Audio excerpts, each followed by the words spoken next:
2018 nem bem começou e o deputado Jair Bolsonaro já mostrou que vai continuar seguindo a política da pataquada. Na realidade, ele está em primeiro lugar, sim, no ranking daqueles que mais falaram bobagem no início de 2018. Seguidores do Bolsonaro que vieram aqui na nossa página fazer um tumulto no vídeo postado pela Priscila alguns dias atrás sobre o mesmo tema, que não adianta vocês virem aqui falar coisinha, que isso não nos para. Na realidade, quanto mais vocês se irritam, mais a gente trabalha.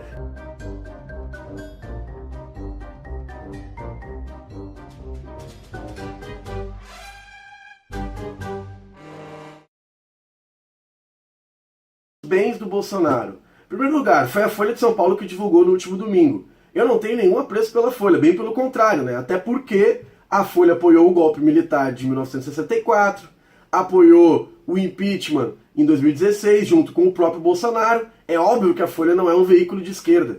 A verdade é que a Folha não divulgou nada que não está nas declarações de campanha no TRE, enfim, tudo que qualquer pessoa que acessar o site pode ver sobre as declarações de bens do Bolsonaro. E realmente é assustador, porque nenhuma família brasileira sai de um patrimônio de um carro, 2 terrenos em Resende, uma moto, para 30 anos depois ter 15 milhões de bens declarados.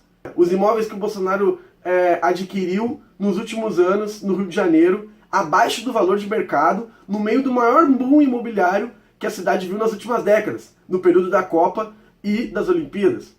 Por que isso aconteceu? Teve algum favorecimento? Está exercendo influência sobre alguma construtora? Enfim, são dúvidas que ficam no ar e que o Bolsonaro não conseguiu explicar nas suas entrevistas. A variação do salário do Bolsonaro entre 2010 e 2014 é superior à variação dos seus bens. Como que isso acontece? Ele não exerce nenhuma outra atividade remunerada além de ser deputado federal, que aliás ele nunca abriu mão de 1 centavo do seu salário, fala que é um deputado que gasta pouco, mas na realidade nos últimos 4 anos o custo do Bolsonaro para os cofres públicos foi de mais de R$1 milhão, não muito diferente da esmagadora maioria dos deputados. Então tem muita coisa estranha na evolução patrimonial da família Bolsonaro, e é sim família. Ele disse ontem na Folha, deixa minha família em paz, mas quando você entra no site do Bolsonaro, tá lá, família Bolsonaro. Tudo que ele faz é em família. Agora os bens dele tem que ser avaliado irmão, filho. Na realidade, ele faz como todo político comum no Brasil. Enriquece as custas do dinheiro público. Vira deputado, fica sugando o Estado sem abrir mão de um privilégio. Aliás, ele tinha um apartamento em Brasília, como vocês sabem, e usava do auxílio moradia, e dessa forma que ele desenvolveu o seu patrimônio, como deputado. Ou seja, política para o Bolsonaro é carreirismo, é profissão. Serve para partido que quer aumentar seu tempo de TV, serve para coligação que quer ter um melhor coeficiente eleitoral, serve para figuras que querem usar de uma legenda para ter um trampolim individual, mas não serve em nada para o bem público. Dia 5, Bolsonaro anunciou que está saindo do Partido Social Cristão para entrar no Partido Social Liberal. Esse é o 7º partido já da história do Bolsonaro. Então a gente precisa tirar alguma conclusão do porquê que o Bolsonaro pula de legenda em legenda. A minha opinião é porque ele vai para quem dá mais. E aliás, o líder do PSL é o Luciano Bivar, que é um cartola, né, um empresário do futebol, conhecido no Brasil porque em 2013 subornou a CBF para que convocassem um volante do esporte. Ou seja, ele deu a bolada certeira e o Bolsonaro veio. Foi para quem deu mais. Até a semana passada, os inquilinos da legenda do PSL era a Turma do Livres, né, um movimento aí vinculado a liberais ortodoxos, a gente que diz que é a nova política e tal, mas que também estava numa legenda de aluguel. Então o Bolsonaro ele adora esse tipo de partido, que é um dos males do sistema político brasileiro.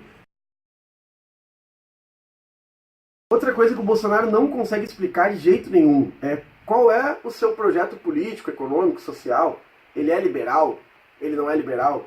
Ele quer mais Estado? Ele quer menos Estado? Ele apoia as contra-reformas? Ele é contra as contra-reformas? Uma hora ele diz uma coisa, outra hora ele diz outra. Como que um cara que defende o legado da ditadura militar entra no Partido Social Liberal e acha que não tem nenhum problema com isso? Bom, gente, para quem não sabe, a ditadura militar brasileira foi o período onde mais se criou estatais no Brasil. Onde o Estado incentivou, a partir de contratos públicos, o desenvolvimento de grandes empresas. As construtoras que a gente vê hoje nos escândalos da Lava Jato nasceram naquela época, a partir de benefícios do Estado.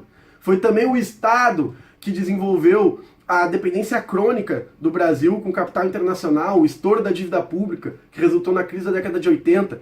Então o Estado foi o agente das transformações da economia brasileira naquele período. E o liberalismo é o contrário disso, é menos Estado, certo? E pro Bolsonaro não tem problema nenhum. De fato, ele já falou esses dias aí que não entende nada de economia, mas pelo visto ele também não entende porcaria nenhuma sobre a história do pensamento militar brasileiro. E como é que ele quer ser candidato a presidente do Brasil dessa forma?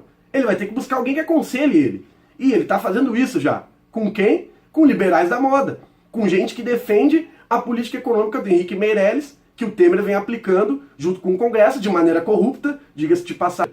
Que tanto diferente ele vai fazer?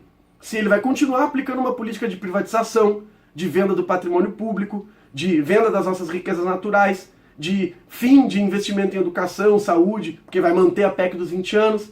Ou seja, o Bolsonaro fala que é diferente, mas na realidade os conselheiros da política econômica dele defendem exatamente o que o Henrique Meirelles e o Temer estão fazendo nesse momento. Cadê a grande diferença do Bolsonaro? O Bolsonaro já falou muita bobagem. Podem ter certeza que durante o ano, aqui na página da Fronte, a gente vai expor todas as contradições do pensamento do Bolsonaro. Se é que dá pra dizer que o Bolsonaro tem um pensamento, né? Porque um cara que não junta Lé com Cré, que defende uma coisa que é contraditória com outra, que fala uma coisa, mas que age de outra forma, não pode sequer disputar uma eleição de síndico, né, gente? Quem não gostou do vídeo, turma do Bolsonaro aí, que certamente daqui a pouco já vai estar comentando aí embaixo, pode continuar falando, divulgando as nossas ideias, a gente quer bastante visualização mesmo, porque dessa forma que a gente vai continuar afrontando o conservadorismo, os reacionários e desenvolvendo uma alternativa que represente sim uma perspectiva de futuro, de progresso para a juventude.